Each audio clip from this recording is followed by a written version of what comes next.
안녕하세요. 오늘의 뉴스레터에 오신 걸 환영합니다. 세계 항공산업을 꽉 쥐고 있는 미국 보잉사가 최근 대참사를 맞이했습니다. 비행 중 엔진에 불이 나는 일어나지 말아야 할 사고가 발생하는 등 크고 작은 문제들이 계속 발생하고 있어 굴욕을 넘어 손가락질을 받는 등 망신을 된통당하고 있는데요. 상황이 이러자 최근 항공업계에서는 우리가 알던 보잉이 아니라는 말이 이쯤 되자 한국방산업계의 미국 시장 진출이 거의 확실시되고 있는 분위기라고 하는데 우리 항공업계에 찾아온 새로운 기회에 대해 자세히 알아보겠습니다. 지난 6일 미국 알래스카 항공에서 운항 중이던 737 맥스 9 여객기가 4,800m 상공에서 갑자기 동체에 큰 구멍이 뚫려버리는 어이없는 일이 벌어졌습니다. 171명의 승객들은 여객기가 비상 착륙할 때까지 20여 분 동안 지옥을 맛봐야 했는데요. 이 문제의 비행기를 만든 건 바로 미국 보잉사로 덕분에 보잉은 이런 허접한 여객기를 만들었냐는 엄청난 비난을 받았습니다. 그런데 최근 미국 국방장관도 보잉에 피해를 입으면서 크게 분노하는 일이 벌어졌습니다. 얼마 지나지 않아 비행 중 엔진에서 불이 나는 추가 사고가 또다시 발생하면서 미국 내에서도 크게 문제되고 있는 상황인데요. 이 여파로 보잉이 호시탐탐 노리던 미국 훈련기 사업까지 악영향을 주고 있어 오히려 한국에겐 대박 호재가 터졌습니다. 블룸버그 통신에 따르면 스위스에서 열린 세계 경제 포럼에 참석했던 토니 블링컨 국무장관은 다보스에서 취리히로 가 개조된 보잉 737기를 타고 지난 17일 귀국할 예정이었습니다. 당시 블링컨 장관 일행은 비행 탑승까지 마쳤지만 갑자기 산소 유출이 탐지됐는데 수리를 마치지 못했다는 급작스런 통보를 받고 돌연 여객기에서 내려야 했습니다. 예상치 못한 사고에 블링컨 장관은 벨기에에서 조달한 더 작은 항공기를 이용해 귀국해야만 했고 동행한 참모들과 취재진은 경비행기에 탑승할 수도 없어 다른 항공편을 이용하는 불편을 겪었습니다. 비행기가 이륙하기 전에 겨우 손을 써 대형 사고를 막을 수 있었지만 보잉 항공기 때문에 일정의 차질을 빚은 미 국무장관이 크게 분노하며 그런데 바로 다음날 어두운 밤하늘에서 비행기 한 대가 시뻘건 물덩어리를 쏟아내며 미국 상공을 휘젓는 일이 벌어졌습니다. 이달 6일 미 아틀라스 항공 소속 보잉 747-8 화물기 엔진에서 이륙 직후 불길이 치솟은 건데요. 해당 화물기는 마이애미 공항을 떠나 푸에르토리코로 향하던 중이었는데 이륙 직후 불이 나 엄청난 화염을 내뿜자 즉시 회항해 마이애미 국제공항에 비상 착륙했습니다. 그리고 이 소식을 들은 미 국무장관은 앞서 보잉사 여객기를 안 타길 잘했다고 가슴을 쓸어내렸다고 합니다. 그것도 그럴 것이 당시 목격자가 찍은 영상을 보면 하늘을 날던 비행기가 불꽃과 연기를 내뿜으며 그나마 화물기라 일반 승객은 없었고 승무원 5명만 타고 있었는데 즉시 회항에 비상 착륙하면서 인명피해는 나지 않았습니다. 그런데 이번 사고 직후 미 연방항공청의 점검 결과 화물기 엔진 위에서 야구공보다 조금 큰 크기의 구멍이 발견됐습니다. 제너럴 일렉트릭사의 엔진 사기를 탑재한 사고 항공기는 운영한 지 8년밖에 되지 않았지만 현재 보잉사는 이달 초 알래스카 항공 소속 737 맥스 9 여객기에서 비행 중 벽체 일부가 떨어져 나가는 사고가 발생하면서 미 항공당국의 조사를 받고 있는 중인데요. 인제 사고가 발생하지 않았더라도 보잉사에서 계속 불미스러운 일이 벌어지자 이렇듯 최신 기종인 737 맥스에 이어 대표 기종인 747에서도 사고가 발생하면서 항공기 제조업체 보잉의 이미지 실추는 물론 신뢰도에 빨간불이 켜졌는데요. 실제로 전문가들은 엔데믹으로 신규 비행기 주문이 급증하는 상황에서 이번 일로 세계 항공시장에서 보잉과 에어버스의 격차가 더욱 벌어질 거라고 내다봤습니다. 항공업계에 따르면 작년에 보잉의 신형 비행기 주문 대수는 1,456대로 같은 기간 에어버스는 2,319대를 주문받아 보잉에 비해 1.6배 많았습니다. 사실 보잉은 지난 2012년부터 2018년까지 업계 1위를 유지했었습니다. 하지만 2018년 라이언에어와 2019년 에티오피아 항공의 B737 맥스 8 추락 사고로 탑승자 전원이 사망하면서 신규 주문량이 급감했습니다. 실제로 당시 미국 연방항공청과 중국에서 운항 중단에 나서는 등 보잉의 신뢰도가 급격히 추락했습니다. 그런데 이번에 연이은 사고로 인해 보잉은 또다시 품질 논란에 발목이 잡히게 될 것으로 보입니다. 작년까지만 해도 보잉이 에어버스와의 격차를 줄이기 위해 엄청나게 노력해왔지만 물거품이 되고 만 겁니다. 당장 지금만 하더라도 에어버스가 쌓아놓은 주문량이 보잉의 6배가 넘는 등 항공 전문가들 역시 보잉의 사고로 인해 신규 비행기 주문 계약이 밀리는 올해 파리 에어쇼에서 에어버스의 반사이익이 기대된다고 내다봤습니다. 그런데 보잉은 이번 사고로 인해 미 공군의 신형 항공기 사업에서도 씻을 수 없는 치명타를 입을 것으로 보이는데요. 민간 여객기에서 발생한 사고가 심각한 결함 때문이라는 사실이 밝혀지면 미 공군이 도입하기로 했던 레드호크 훈련기는 물론 미 해군 훈련기 사업이 물거품이 될 수 있어 그렇게 되면 한국 방산업계가 반사이익을 볼 거란 기대감이 나옵니다. 미 해군은 내년 하반기 계약을 목표로 최대 220대의 고등훈련기를 2027년을 목표로 최대 132대의 전술훈련기를 도입할 예정으로 알려졌습니다. 미 공군 역시 내년 계약을 목표로 최대 244대 규모의 전술훈련기를 도입할 계획입니다. 앞서 2018년 KAI와 미 로키드 마틴 컨소시엄은 미 공군 차기 고등훈련기 사업에서 보잉의 T-7의 고배를 마셨지만 이후 T-7이 기체 결함으로 개발이 지연돼 논란이 불거졌었습니다. 이렇듯 한국은 미 공군, 해군 사업에서의 서력전을 위해 KAI와 로키드 마틴이 다시 힘을 합해 보잉과의 경쟁을 준비하고 있었는데요. 그런데 이런 가운데 최근 잇따라 보잉에서 사고가 발생하면서 FA-52 미 해군, 공군이 차기 유력 훈련기 기종으로 부상하는 등 엄청난 스포트라이트를 받게 됐습니다.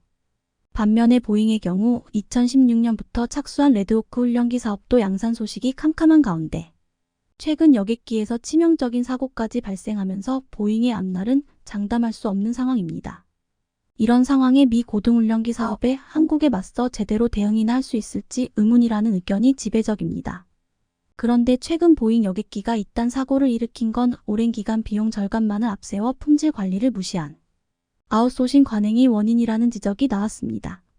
월스트리트 저널에 따르면 이번 사고가 발생한 보잉 737 맥스9의 기체를 제작한 스피릿 공장은 과거 보잉이 운영하던 시설이었지만 보잉은 최종 조립에 집중하는 식으로 부가가치를 극대화하려는 전략에 따라 공장을 매각했습니다. 이후 스피릿은 보잉의 기체를 제공하는 유일한 공급업체가 됐지만 생산 문제와 품질 저하로 인해 어려움을 겪게 됐습니다. 그런데 보잉은 스피릿의 생산 속도를 높이라는 무리한 요구를 계속했고 아무도 발견하지 못한 문제를 안고 있는 비행기가 전 세계에 있게 됐다는 후문입니다.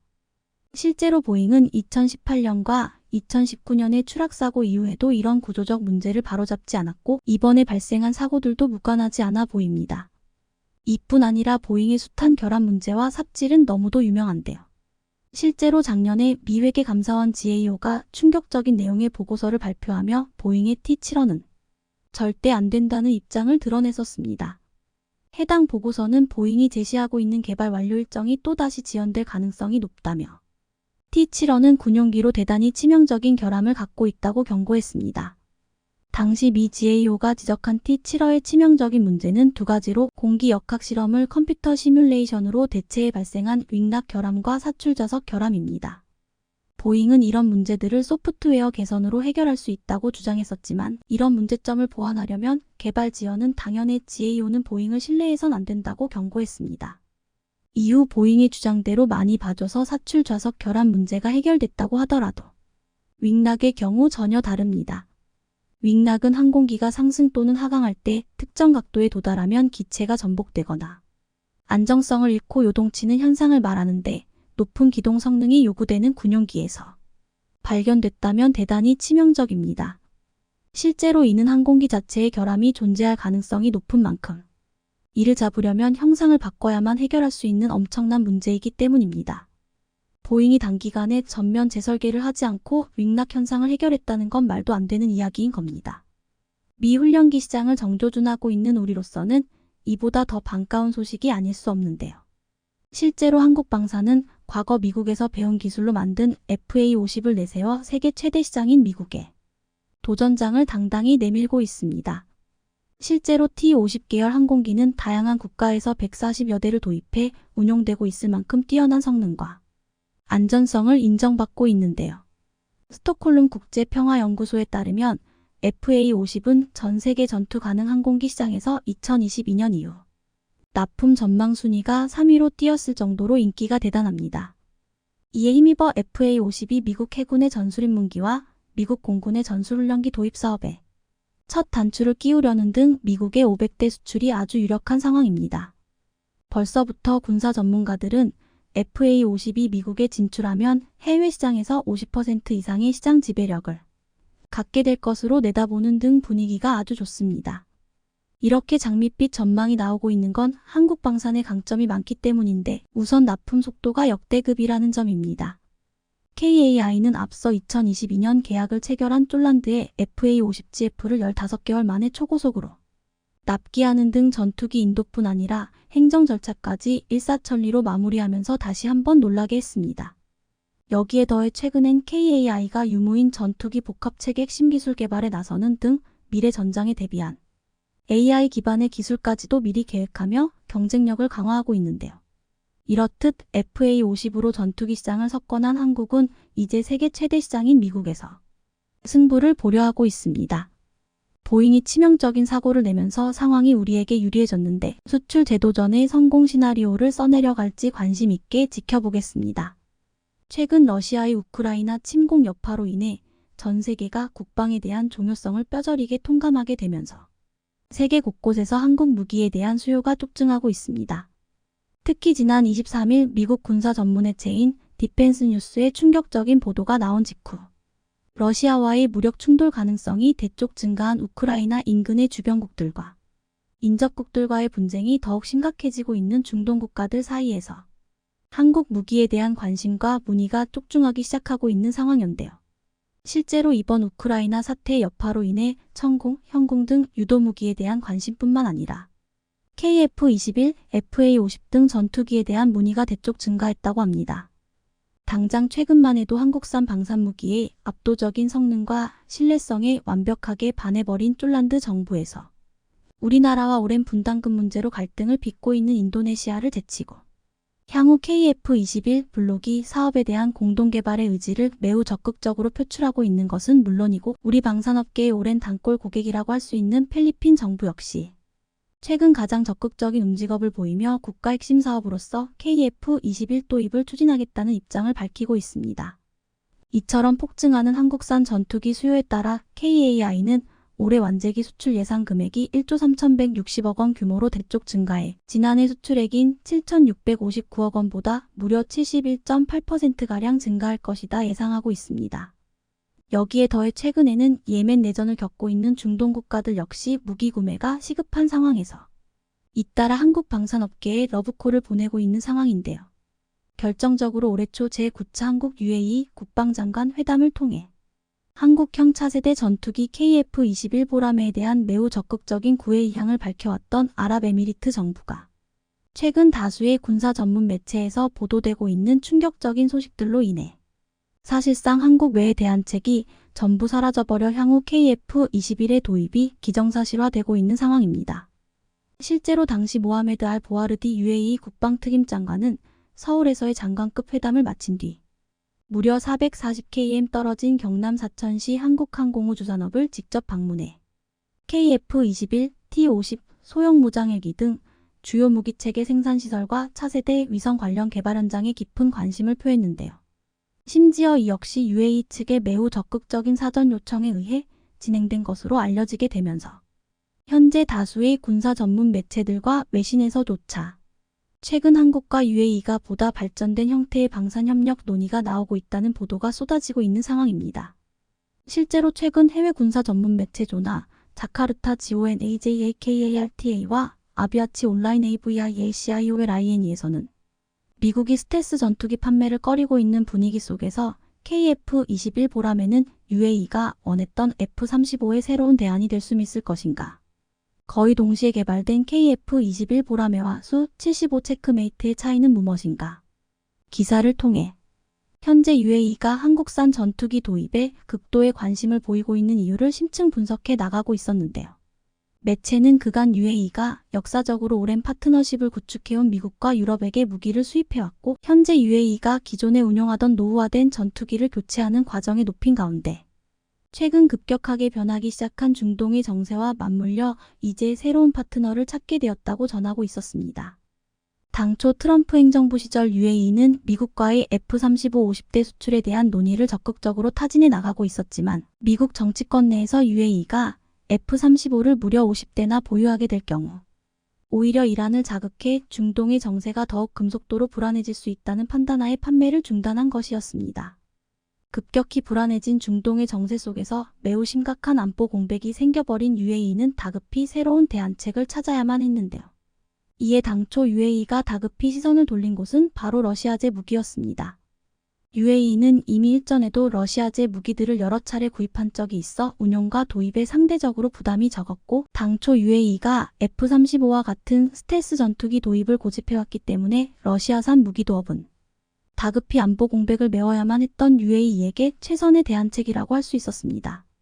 심지어 지난해 모스크바 항공우주박람회에서 전격 공개된 러시아산 신형 스텔스 전투기인 수-75 체크메이트는 미국 F-35의 3분의 1 가격에 해당되었기 때문에 UAE 국방부는 고민조차 하지 않고 막대한 자금을 조달한 것으로 분석되었는데요. 특히 체크메이트를 생산한 러시아 통합항공기 제작사 UAC 측은 그동안 여러 항공기 메이커를 인수합병하는 과정에서 무려 8조 3천억 원에 달하는 채무로 깊은 고민에 빠져 있었기 때문에 이때까지만 해도 UAE와 러시아 측의 이해관계는 서로 원원하는 관계라고 할 수 있었습니다. 물론 체크메이트는 개발 단계부터 지나친 원가 절감이라는 한계성 때문에 완전한 스텔스 능력을 발휘하는 것에 다소 회의적이라는 평가가 나오고 있었지만, 그림에도 불구하고 KF-21과 비교해 성능이 비슷하거나 다소 우수한 레이더 반사 면적 저갑 조치를 취한 것으로 평가되기도 했죠. 실제로 이 때문에 세계 각국의 군사 전문가들 사이에선 러시아의 체크메이트가 한국산 보라매의 가장 큰 라이벌로 금부상하게 될 것이라는 분석이 나오고 있었습니다.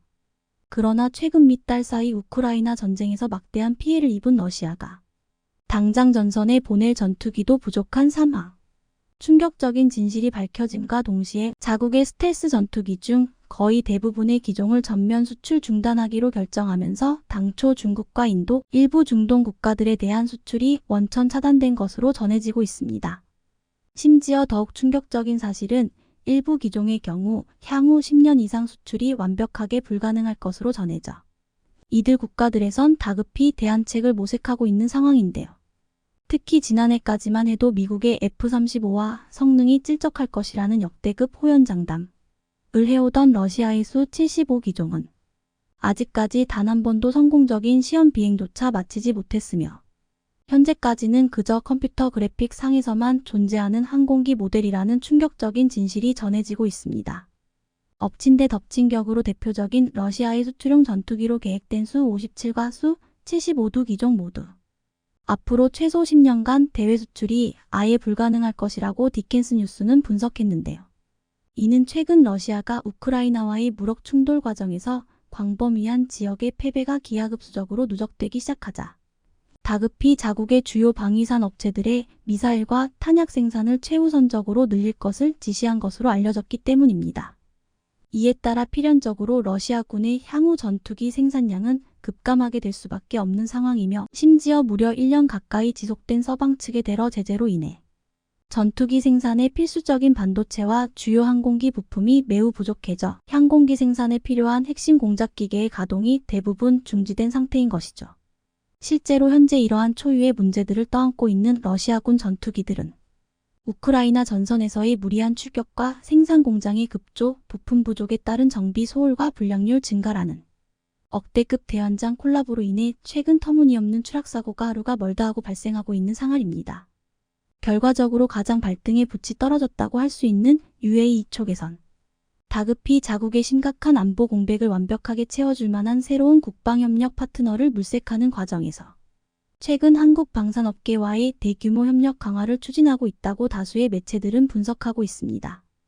또한 UAE가 러시아 스텔스기의 도입이 재차 좌초된 상황에서 현재 4.5세대 전투기 중 최고의 성능과 무장 탑재량을 보유하고 있는 KF-21이 가장 우수한 대안책으로 급부상하고 있는데요. 실제로 지난 방한 당시 직접 KAI를 방문해 한국의 방산산업 역량에 대한 극찬을 아끼지 않았던 알 보아르디 장관은 한국과 UAE 간의 밤산 협력이 가장 최우선시 되어야 한다.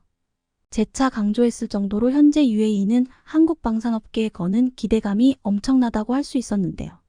그 이유는 바로 최근 급속도로 악화되기 시작한 중동의 정세 속에서 UAE는 최대한 빠른 시일 내에 강력하고 검증된 다양한 무기를 신뢰할 수 있는 국가에게서 안정적으로 도입해야만 하는 상황이기 때문이었습니다. 그런데 사실 이러한 UAE의 까다로운 조건들을 모두 만족시킬 수 있는 국가가 현재 전 세계에서 오직 한국만이 유일하다고 할 수 있는 상황인데요. 게다가 최근 글로벌 방산업계의 다크호스로 떠오르고 있는 한국 무기의 가장 큰 경쟁력은 다른 국가들과의 이해관계가 다소 옅은 중립국이라는 이점과 가격 대비 성능이 압도적이고 방위산업 후발주자인 점 등을 최고의 장점으로 꼽고 있었습니다.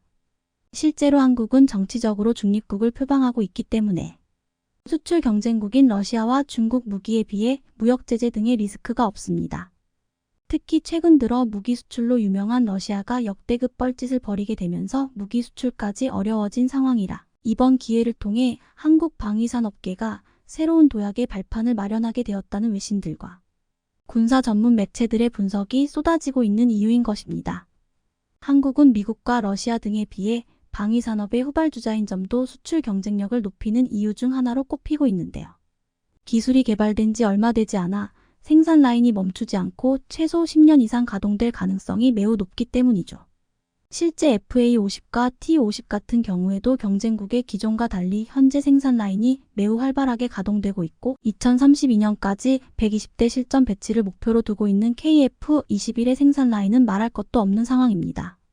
각국의 무기 수요가 긴급해진 상황에서 생산 라인 운용 여부는 매우 중요한 고려사항이 되기 때문에 최근 한국 방산업계의 경쟁력이 급부상하고 있는 것이죠.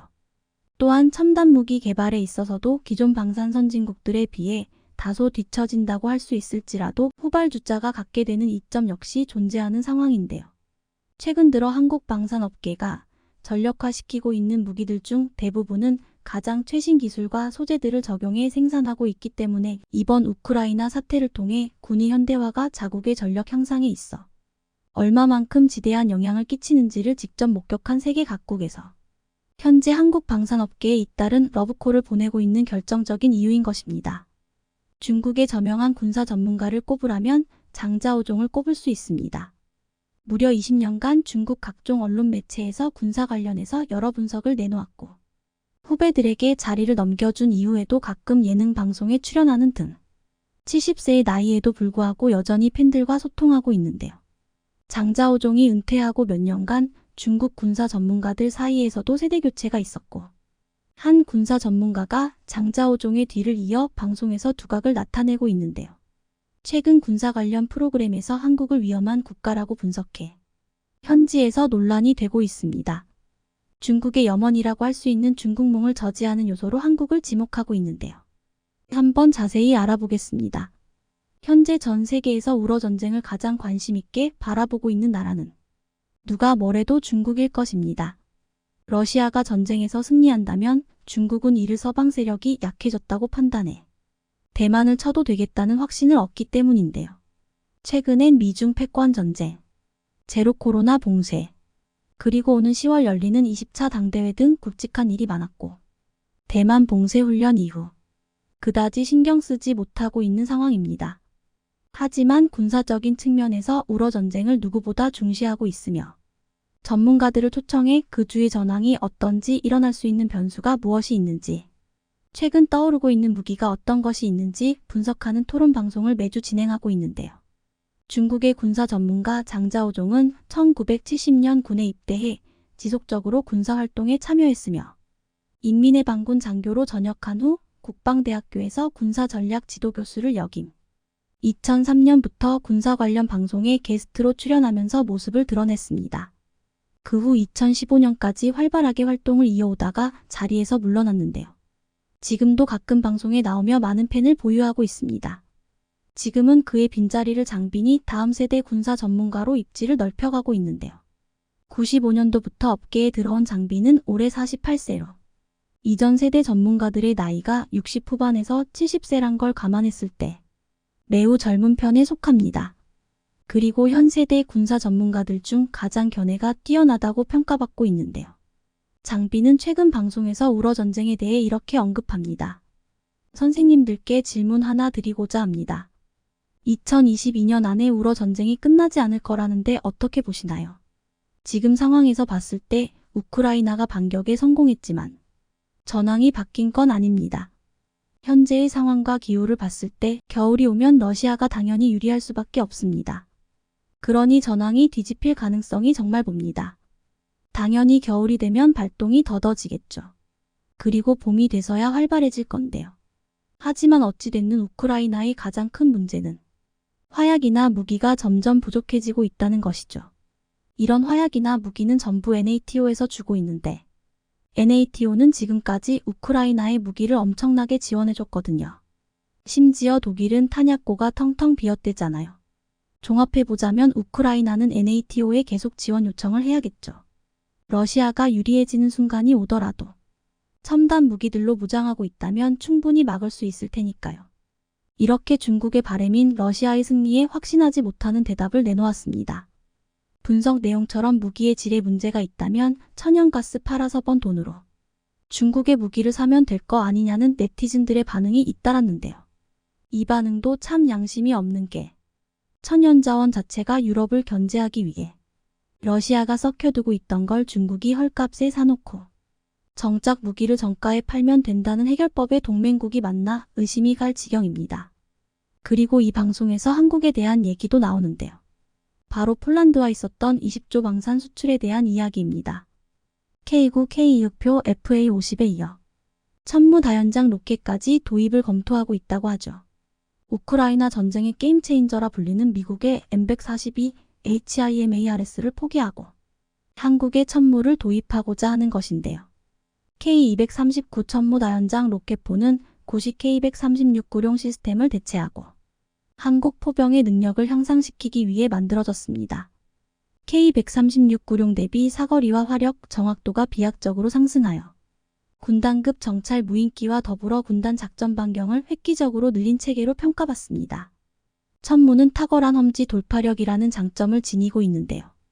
HIMARS가 우크라이나에서 큰 활약을 벌이고 있는 것은 평지였기에 가능했다는 분석이 나온 만큼 평지 전용 차체의 한계로 인해 산지가 많은 우리나라나 폴란드에서는 운용에 애로사항이 많습니다.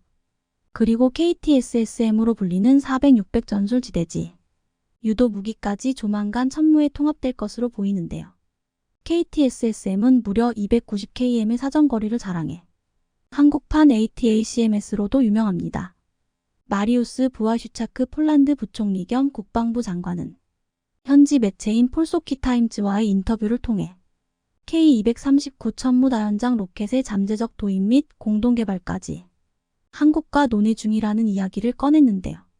여기서 부아슈차크는 모든 분야의 장비에 관심을 보이고 있다고 말하며 천무 도입이라는 결정까지 도달한 경과에 대해 간략하게 설명했습니다.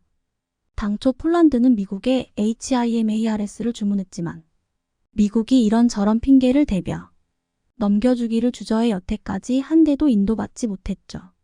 미국은 폴란드 대신에 당장 화력이 필요한 우크라이나에 HIMARS를 제공했고 거기서 HIMARS가 엄청난 활약을 하는 모습을 본 폴란드는 더욱 조급해졌습니다. 전쟁이 길어지며 미국으로부터 HIMARS를 받을 수 없을 것이 거의 확실해지자 폴란드는 HIMARS를 대체할 무기가 필요했고 그 무기로 한국에 천무만한 게 없다는 결론에 이르러 주저할 틈도 없이 곧바로 천무 계약까지 논의한 것입니다. 부아슈차크가 천무의 이야기를 하면서 우크라이나 전쟁에서의 다연장 로켓포의 위력을 언급한 것은 실제로 HIMARS 때문에 전쟁의 양상이 크게 뒤바뀌었기 때문입니다. 이처럼 폴란드가 한국 무기를 국내분 생산량까지 싹 쓸어가려 하는 건데요. 그 외에도 그리스, 중동, 노르웨이, 호주 등 수출 계약이 끊이지 않고 있죠. 과도하게 늘어난 물량을 맞추기 위해 현대로템 역시 경무를 감당하기 위해 전 분야에 걸쳐 대규모 채용을 시작했는데요. 이런 상황을 장비는 이렇게 분석합니다. 한국에 대해 이야기하셨는데요. 배후에는 미국이 있다고요? 한국을 끌어들인다는 게 어떤 얘기죠? 서방 국가 대부분의 일은 미국 주도하에 이뤄집니다. 우크라이나에 원조하거나 각 나라에 원조하는 대부분이 미국의 협조하에 이뤄진다고 봐도 무방하죠. 여기에 한국이 참여하는 건 이상한 게 아니에요. 다만 적극적으로 관여하지 않은 거예요. 직접적인 무기 원조가 이뤄지지 않은 거죠. 하지만 정권이 바뀐 후로 미국과 더 가까운 사이가 되었잖아요. 그럼 어떻게 되겠어요? 미국 따라서 우크라이나를 돕긴 해야겠고 그렇다고 마찰을 일으킬 수도 없고.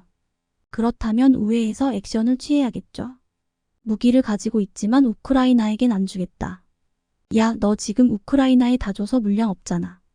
그니까 나한테 사자 대신 나랑 우크라이나 엮지 마. 이응 키읔? 이런 식으로 러시아와도 척지지 않으려는 거예요.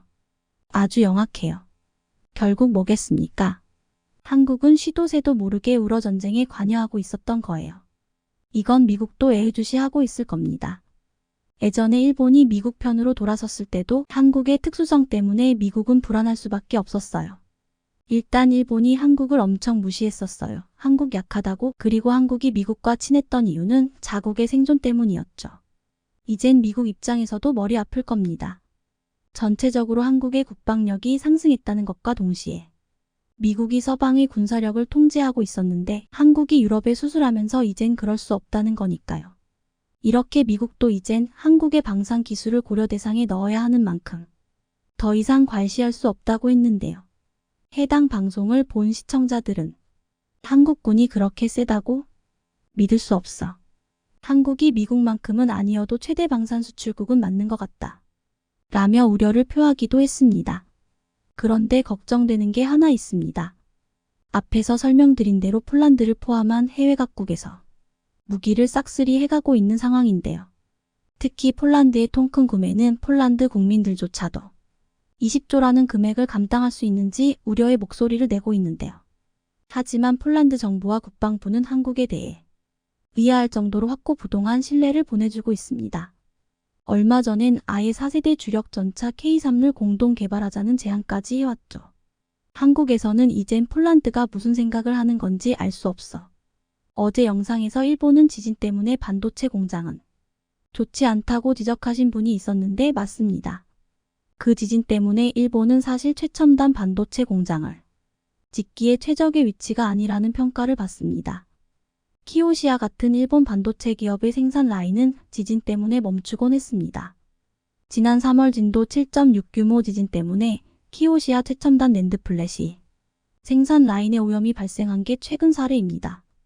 대만도 지진에서 자유스럽지 못한 지역이라 TSMC가 일본 요청을 초기 거부한 것은 지진에 관한 문제도 포함되어 있습니다. 경제성 문제도 있었고 생산 단가 등 이 세 가지가 발목을 잡았던 것인데 여기서 TSMC가 간과한 것이 뭐냐면 유노가미 소장이 지적한 기술자 문제입니다. 그리고 또 하나 꺼낸다면 반도체 제조를 위해선 공장과 인력만 확보되면 되는 게 아닌 용수, 전기, 재료나 소재의 중개기지 등이 인프라가 필요한데 유노가미 소장은 현재로선 이 같은 인프라 전체를 조망하는 일본 정부의 전략이 부족하다고 지적한 내용도 있습니다.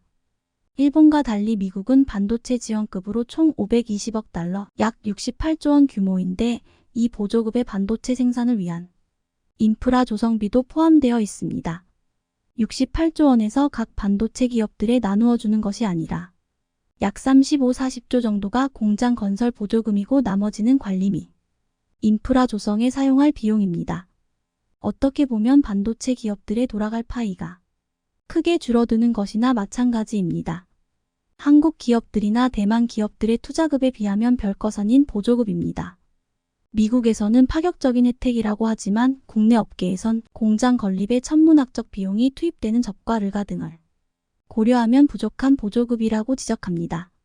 외신 등에 따르면 미국 반도체 기업인 인텔은 미국 기업이라는 접을 내세워 120억 달러 보조금을 원하고 있고 마이크론도 그동안 투자권을 꺼내지 않고 있다가 반도체 지원급 얘기가 나오자 2030년까지 400억 달러 약 52조 원을 투자해 새 반도체 공장을 짓겠다고 밝힌 것은 보조금을 겨냥한 계획이라는 얘기도 나옵니다. 그만큼 자국 기업 위주로 보조급이 편성될 수 있다는 우려가 있습니다. 법안에는 미국 내 반도체 시설 건립 지원 390억 달러, 연구 및 노동력 개발 110억 달러, 국방 관련 반도체 제조 20억 달러 등 520억 달러를 지원하는 내용이 담겼고 또 반도체 관련 투자 기업에 25%의 투자세 공제도 지원한다고 하자 그동안 잠잠하던 미국 기업들이 너도 나도 대규모 투자 계획을 속속 밝히면서 보조급 확보 경쟁에 나서며 치열한 로비전에 들어간 상황입니다. 미국은 로비에 의해서 정책이 바뀔 수 있는 나라입니다. 그 좋은 예가 어제 들어온 현기 전기차도 미국에서 리스 같은 상업용으로 판매되면 보조금 혜택을 받을 수 있게 됐다는 소식입니다. 한국에서 시행하고 있는 자동차 리스 제도와 거의 비슷합니다. 한국의 로비가 성공했다는 것입니다. 미 재무부는 29일 한국 30일 납세자가 직접 사용하거나 리스하기 위해 취득한 자동차를 포함시키며 리스 전기차도 친환경 상용차에 지급되는 7,500달러 약 965만 원 보조금 대상에 포함된다고 밝혔습니다. 통상 트럭, 버스 같은 상용차 범위의 리스나 렌터카, 승차 공유 차량을 포함시켜달라는 정부 및 현대차, 기아의 요구를 수용한 것으로 풀이됩니다. 따라서 보조금을 받을 수 있는 물꼬가 트이면서 최악의 상황을 면하게 됐다며 환영했습니다. 또 재무부는 백서에서 한국 측 요구인 모든 광를 및 부품 가격을 기준으로 보조금 대상 배터리 광를 및 부품 비중을 산정할 가능성에 대해서도 긍정적으로 검토하고 있다고 밝혔습니다. 한국을 직접 겨냥해 노골적으로 한국의 요구를 들어주면 안 된다고 강하게 주장했던 민주당 상원의원 조 맨친을 무색하게 한 것입니다. 이는 맨친 의원의 향후 정치적 입지를 약화시킨다는 분석도 있습니다. 이에 대해 로이터 통신은 이번 발표는 한국의 요구가 적용된 일부 자동차 기업의 승리라고 평가했고 월스트리트 저널 WSJ도 미국이 동맹을 달래기 위한 움직임에 나섰다고 분석했습니다. 이게 미 행정부를 움직이는 로비의 힘입니다. 제가 이 부분을 언급한 것은 애플의 로비에 의한 힘 때문입니다. 이 부분은 나중에 다시 설명하겠습니다. 미국이나 유럽 기업이 중국이나 아시아 지역에서 생산을 하려고 하는 이유는 단 하나, 생산 단가 때문입니다. 물건을 싸게만 들어야 경쟁력이 생기는데 자국 내에서 비싸게 만들면 판매가 수월하겠습니까? 일전에 말씀드렸지만 TSMC가 대만을 고집했던 이유가 생산 단가 때문입니다. 기술진이 미국이나 일본에 파견 나가서 생활하는 비용도 물가도 모두 다 높습니다. 특히 인건비는 2배 이상입니다. 당연히 경쟁력에서 밀릴 수밖에 없습니다. 현재 LG에너지솔루션의 미국 배터리 공장에서 결성된 워런 공장 노조는 첫 입단협에서 현재 시간당 10달러 약 12,680원 종반에서 20달러 약 25,360원 종반 수준인 노동자 임금을 시간당 32달러 약 4만원 수준으로 올리는 방안을 요구하고 있는 것으로 알려져 있는데 이는 미국 자동차 부품업계 최고 수준입니다. 또 이번 노사 협상 결과에 따라 미국 테네시주와 미시간주 등에서 가동을 시작할 다른 공장 임금에도 영향을 줄 수밖에 없고 이런 인건비는 배터리 가격 경쟁력 하락으로 이어질 수 있습니다.